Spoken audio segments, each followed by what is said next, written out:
yang berasal dari penerimaan pajak masih berpeluang ditingkatkan. Mengingat tax rasio Indonesia yang baru mencapai sekitar 10,3%. Sementara investasi yang berasal dari dana masyarakat seperti zakat dan wakaf juga sangat potensial ditingkatkan. Karena Indonesia merupakan negara dengan penduduk muslim terbesar di dunia. Pertanyaannya, strategi dan kebijakan konkret apa yang akan Bapak lakukan dalam 5 tahun ke depan untuk mendorong peningkatan tax rasio sekaligus peningkatan penerimaan zakat dan wakaf? Kami persilakan pasangan calon presiden dan wakil presiden nomor urut 02 untuk menjawab. Waktunya 2 menit dari saat Anda mulai berbicara. Silakan.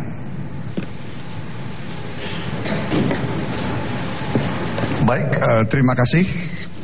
Masalah penerimaan negara ini sangat krusial.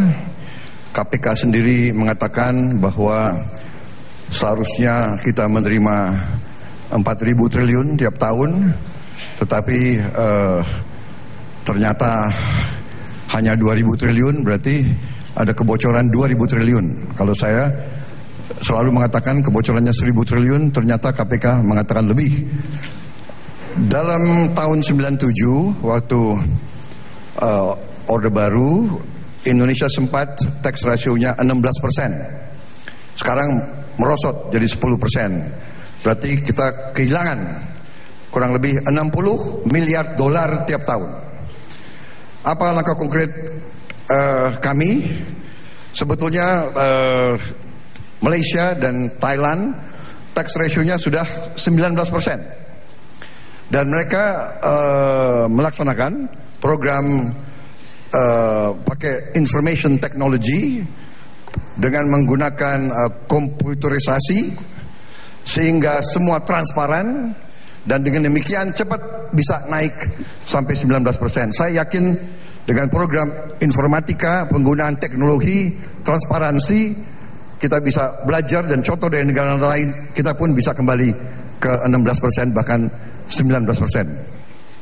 Kami akan memisahkan Badan Penerimaan Negara dari Kementerian Keuangan, langsung lapor kepada Presiden untuk meningkatkan compliance atau tingkat kepatuhan pajak dan memastikan tax ratio itu akan meningkat. Untuk zakat, kami dulu di Jakarta memulai program Mall Sadar Zakat. Kita harus jemput bola dan gunakan teknologi digital. Digital ekonomi ini akan mampu untuk meningkatkan potensi penerimaan zakat kita. Waktunya habis, Pak. Terima kasih. Sekarang kita berikan giliran kepada harap tenang. Sekarang kita berikan giliran kepada pasangan nomor urut 01, Bapak Joko Widodo dan Pak Maruf untuk menjawab 2 menit. Silakan. Kalau ingin menaikkan tax ratio seperti yang pernah Bapak Prabowo sampaikan, dalam 1 tahun akan menaikkan tax ratio dari 10, menjadi 16%. Kalau dalam setahun naiknya drastis seperti itu, artinya akan ada 5% kurang lebih. 5% dari GDP kita 15 triliun rupiah. 5% artinya 750 triliun yang itu akan ditarik menjadi pajak. Apa yang terjadi kalau itu dilakukan? Akan terjadi shock ekonomi. Oleh sebab itu yang ingin kita kerjakan adalah menaikkan tax rasio secara gradual dengan membangun sebuah tax base yang sebanyak-banyaknya, dan itu sudah kita lakukan sejak kita melakukan tax amnesty. Tax amnesty ada deklarasi 4.800 triliun dan kita mendapatkan income dari sana 114 triliun tahun itu. Kita ingin agar tax base kita semakin besar sehingga income negara juga akan semakin banyak. Tetapi kalau langsung seperti yang disampaikan tadi, saya kira ini akan memberikan shock ekonomi karena 750 triliun itu akan ditarik sebagai penerimaan di pajak. Untuk zakat saya berikan Pak Kiai Ma'ruf Amin.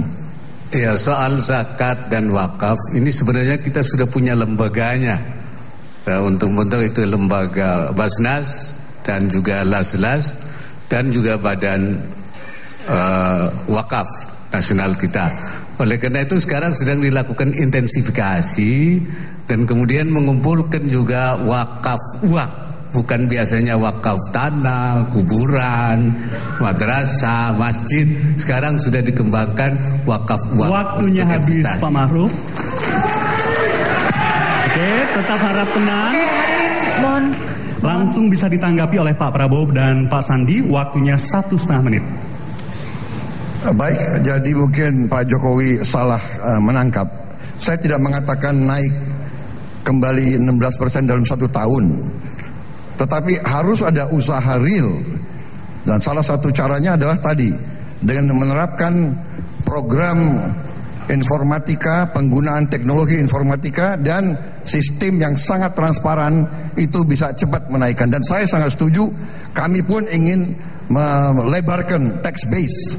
Tentunya kita tidak ingin menimbulkan shock ekonomi, tetapi kita juga harus berani untuk mengejar mereka-mereka yang selama ini selalu menghindari untuk membayar yang seharusnya dia bayar. Kami akan genjot rasio pajak. Salah satunya adalah dengan memotong pajak pekerja. Kami akan kurangi tarif pajak perorangan dengan menaikkan PTKP. Hasilnya nanti akan dirasakan langsung oleh masyarakat bahwa lebih banyak uang yang ada di kantong masyarakat sehingga bisa digunakan untuk kebutuhan sehari-hari, meningkatkan konsumsi dan akhirnya insya Allah bisa menciptakan lapangan pekerjaan. Kami yakin pada waktunya pajak korporasi setelah pajak pribadi bisa kita turunkan sehingga kita bisa bersaing dengan negara lain dalam menarik investasi untuk siapa? Untuk lapangan kerja anak-anak bangsa. Prabowo Sandi yakin bersama pemerintahan yang kuat kita ciptakan pajak untuk pembangunan masyarakat. Waktunya habis, Pak Sandi. Ya, cukup. Ya, hadirin. Langsung bisa ditanggapi Pak Joko Widodo dan Pak Ma'ruf Amin. Waktunya. Saya itu hanya membaca di media Pak Prabowo bahwa Bapak akan melakukan lompatan besar dari 11% ke 16%, sehingga tadi saya sampaikan seperti itu. Menurut saya di bidang penerimaan pajak ini, kalau kita konsisten melakukan reformasi di bidang pajak, pelayanan pajak, online pajak, itu akan memberikan dampak yang signifikan terhadap para pembayar pajak untuk datang membayar pajaknya karena mereka merasa dilayani dengan baik, dan itu sudah kita lakukan. Sekarang Bapak menyampaikan SPT tahunan itu lewat e-filing, sudah bisa dari rumah, bisa jam berapapun bisa diterima. Inilah reformasi di bidang perpajakan yang telah kita lakukan, tetapi memang masih banyak yang perlu kita benahi, yang perlu kita kerjakan dalam hal penerimaan pajak ini. Pak Yai, silakan diteruskan.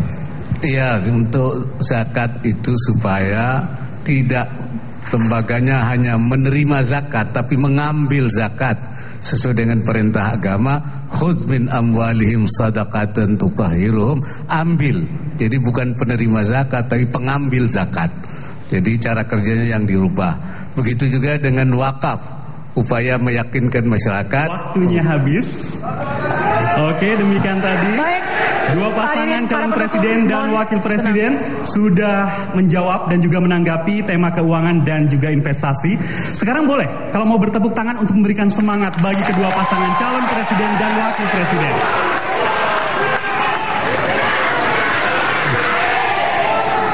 Cukup? Oke, sekarang saya akan mengambil. Baik, cukup. Kesempatannya sudah cukup. Terima kasih. Sekarang saya akan mengambil amplop yang kedua. Bapak-bapak, ini adalah amplop perdagangan dan industri. Yang terakhir ini ya, masih tersegel. Saya bacakan. Bismillahirrahmanirrahim.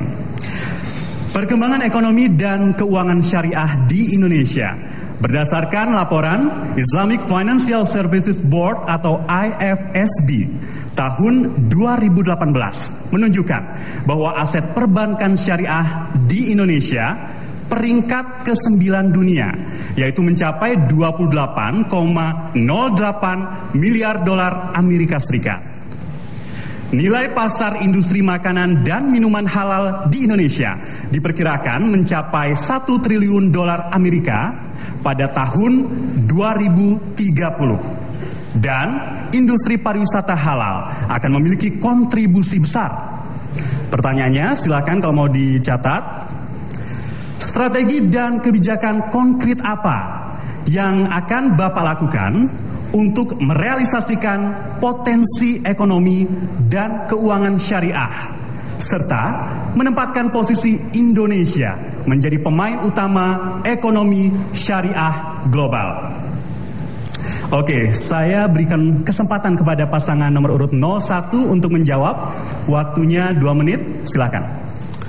Pertama, untuk mengembangkan ekonomi keuangan syariah, kita sudah membentuk Komite Nasional Keuangan Syariah yang disebut KNKS, yaitu yang diketuai oleh Bapak Presiden sendiri.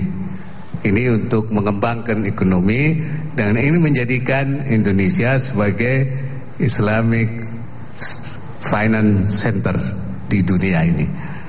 Dan oleh karena itu kita juga memperkuat posisi-posisi lembaga keuangan dengan penguatan kelembagaannya, kemudian juga bentuk pelayanannya termasuk fintech, kemudian juga produk-produknya supaya melahirkan produk-produk yang lebih market friendly, dan kemudian juga membangun sumber daya manusianya yang kuat. Kami ingin mendorong agar industri halal sesuai dengan visi misi kami akan kami stimulir, bukan hanya untuk dalam negeri tetapi juga untuk luar negeri. Standar halal kita sekarang sudah menjadi standar halal dunia. Karena itu standar halal kita menjadi acuan untuk halal global. Kami silakan. Sebagai negara dengan penduduk muslim terbesar di dunia, kita memiliki sebuah kekuatan besar di dalam keuangan syariah, ekonomi syariah, dan kita tahu bahwa Indonesia sekarang ini dinobatkan sebagai nomor 1 di bidang wisata halal. Ini alhamdulillah. Dan juga sebentar lagi kita akan membuka Halal Park di dekat GBK. Habis Pak Joko Widodo. Sekarang kami persilakan kepada pasangan. Para pendukung, mohon. Kami persilakan kepada pasangan. Para pendukung mohon tenang. Mohon biar fokus. Kami persilakan kepada Pak Prabowo dan Pak Sandi untuk menanggapi. Waktunya 1,5 menit. Dalam global. Maaf, waktunya untuk menjawab 2 menit. Dalam Global Islamic Economic Index, kita melihat bahwa Indonesia masih peringkat 10. Padahal kita sebagai negara dengan penduduk muslim terbesar mestinya bisa lebih memberikan ranking yang lebih baik. Dalam urutan negara dengan pengimpor, sebagai pengimpor produk-produk halal, kita nomor 4 terbesar. Kita harusnya memposisikan diri sebagai negara yang bisa memproduksi barang-barang halal. Kuncinya menurut saya adalah harus menciptakan ekosistem. Bahwa ini bukan hanya keuangan syariah, tapi ekonomi syariah secara komprehensif, secara menyeluruh. Kami mencanangkan bahwa kekuatan kita adalah kekuatan kewirausahaan kita, khususnya di bidang ekonomi syariah. Banyak sekali produk-produk syariah. Saya baru saja kemarin berkampanye menemukan produk halal network internasional yang ternyata produk herbal Indonesia yang memiliki kemampuan untuk ekspor. Kami yakin dengan semangat kita untuk memperkuat produksi kita, produk-produk halal kita bisa merajai. Jangan kita terus dibanjiri oleh produk-produk impor. Nah, kami meyakini juga ekosistem itu kita sandingkan dengan entrepreneurship dan juga dengan financingnya akan mampu menciptakan bahwa industri halal itu bukan hanya sertifikasi atau labelisasi atau standar. Tapi lebih besar daripada itu, kita harus mampu ciptakan produk-produk dan membuka lapangan kerja seluas-luasnya untuk siapa?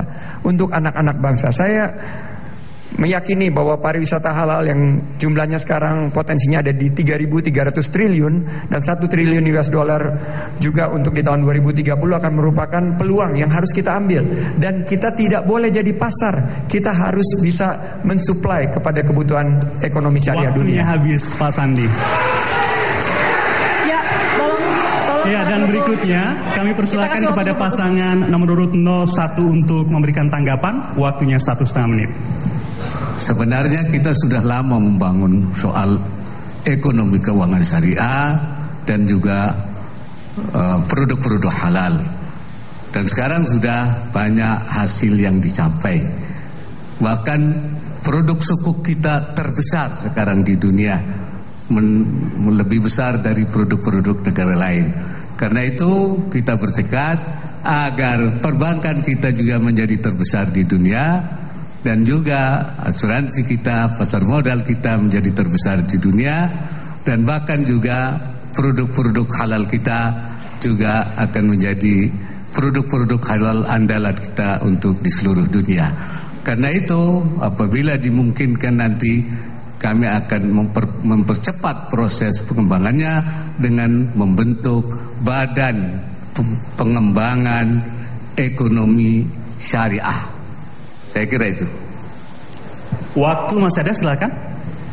Ya, tadi saya ingin melanjutkan mengenai wisata halal kita yang sudah ditetapkan menjadi nomor 1 di dunia. Ini di dunia.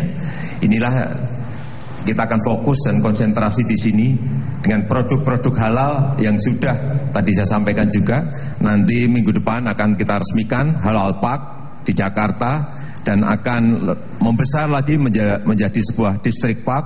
Dan itulah kesempatan kita mengenalkan produk-produk halal kita. Waktunya habis. Sekarang kami berikan giliran kepada pasangan nomor 02. Pak, para pendukung, mohon maaf, harap tenang. Ya, harap tenang dulu ya. 1,5 menit Pak untuk menanggapi, silakan. Baik, salah satu potensi ekonomi yang sangat besar adalah keuangan yang merupakan tabungan daripada calon jemaah haji. Ini selama ini terjadi suatu keraguan-raguan tentang pengelolaan dana-dana tersebut dengan sebaik-baiknya. Kami ingin untuk membentuk bank tabung haji di mana nanti potensi tersebut dikelola secara modern, syariah, tetapi efisien, transparan. Dan dana tersebut bisa benar-benar bermanfaat untuk umat dan tidak disalahgunakan untuk kepentingan-kepentingan yang lain. Jadi ini salah satu upaya kami. Saya melihat pengelolaan tentunya ekosistem tersebut harusnya mampu sebagai negara dengan penduduk muslim terbesar kita ciptakan institusi-institusi misalnya keuangan. Kita sudah saatnya punya bank syariah yang terbesar di ASEAN. Saya terenyuh kenapa pusat keuangan syariah itu bukan di Jakarta, tapi ada baik di Kuala Lumpur, malah Hong Kong dan London juga mengembangkan